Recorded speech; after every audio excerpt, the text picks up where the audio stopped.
Assalamualaikum warahmatullahi wabarakatuh. Perkenalkan, nama saya Aditya Perkasa dengan NIM C10511911007. Di sini saya akan mempresentasikan tentang penilaian kesehatan lahan tebu. Pertama-tama, tanaman tebu atau kata latinnya Saccharum officinarum merupakan komoditas utama penghasil gula putih di Indonesia. Tanaman tebu tergolong dalam famili Graminae, yaitu rumput-rumputan.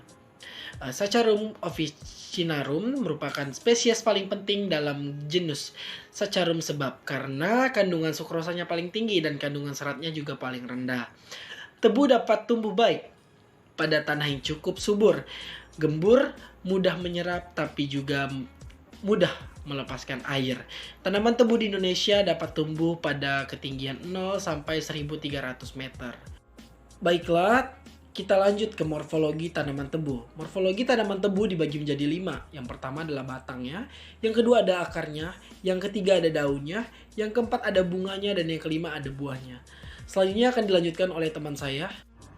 Selanjutnya, penjelasan mengenai bab 3 yaitu metode penelitian. Waktu dan pelaksanaan penelitian yaitu pada hari Sabtu 27 November 2021 di lokasi Kecamatan Sungai Kakap, Kabupaten Kuburaya, Kalimantan Barat, dan di Lab Kimia dan Kesuburan Tanah Fakultas Pertanian Universitas Tanjung Pura. Perkenalkan, nama saya Gilbertus Redian dengan NIM C10511911081. Metode yang digunakan pada praktikum ini adalah metode pengambilan contoh tanah di lapangan secara komposit atau majemuk.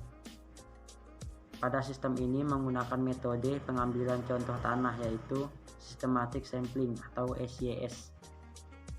Assalamualaikum warahmatullahi wabarakatuh. Perkenalkan, nama saya Muhammad Karis Maulana dengan NIM C10511911024. Nah, di sini saya akan membahas mengenai penilaian kesehatan tanah di lahan tanaman tebu yang kami amati. Di sini ada beberapa indikator. Yang pertama ada warna tanah, kadar air, tingkat lereng, tekstur, struktur, bahan organik, pH, populasi cacing, legum, erosi, padatan, dan vegetasi.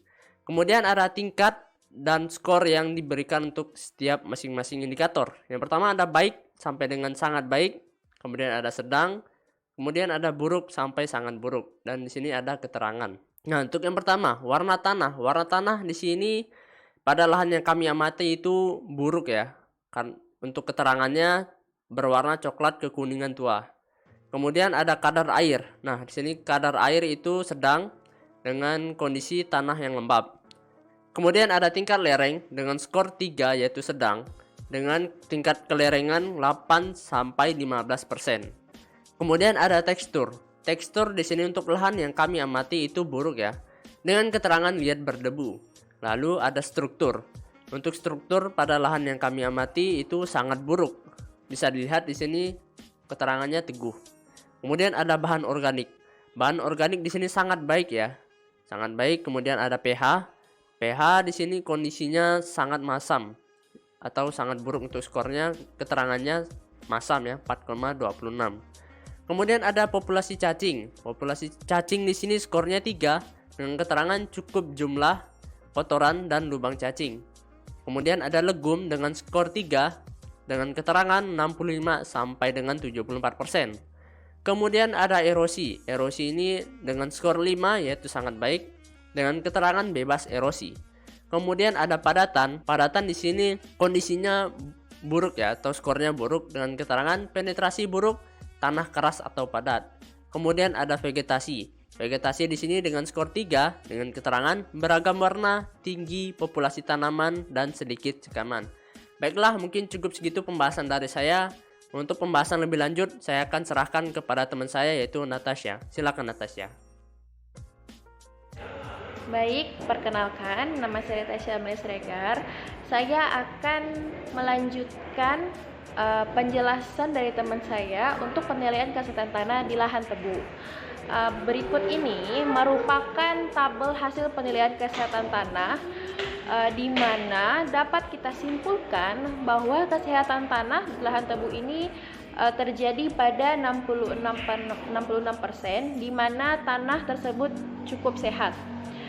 Hal ini dapat dilihat dengan total skor tanah yang diambil berjumlah 33 skor dengan total skor tertinggi di nomor skor 5. Nah, sehingga dapat kita jumlahkan hasil keseluruhan dari kesehatan tanah ini yaitu 66%.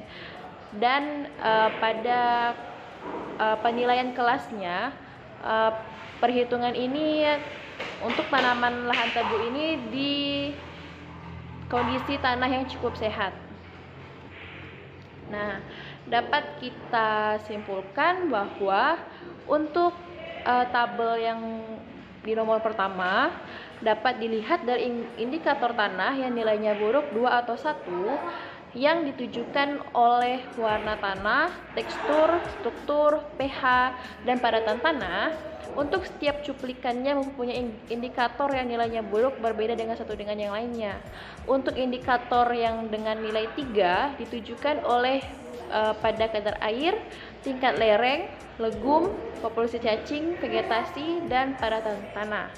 Sedangkan untuk indikator tanah dengan nilai 4-5 ditujukan pada bahan organik dan erosi. Sehingga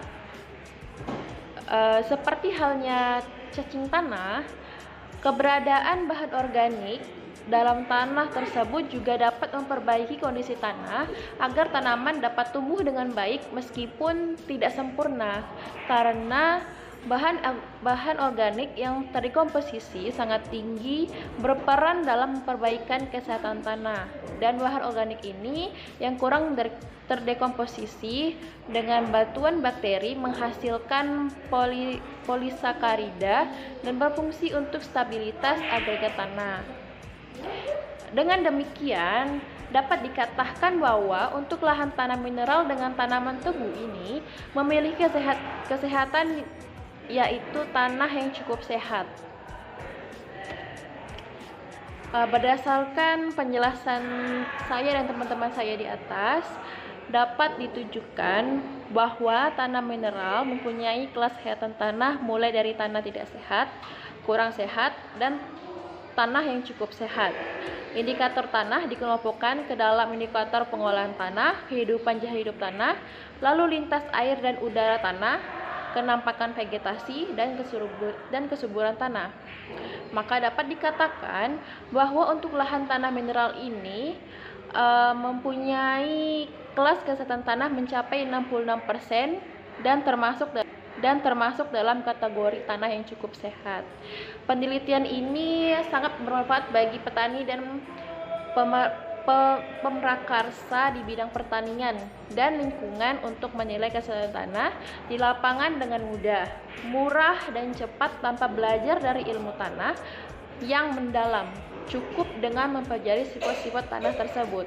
Demikian dari saya dan teman-teman saya. Sekian, terima kasih. Wassalamualaikum warahmatullahi wabarakatuh.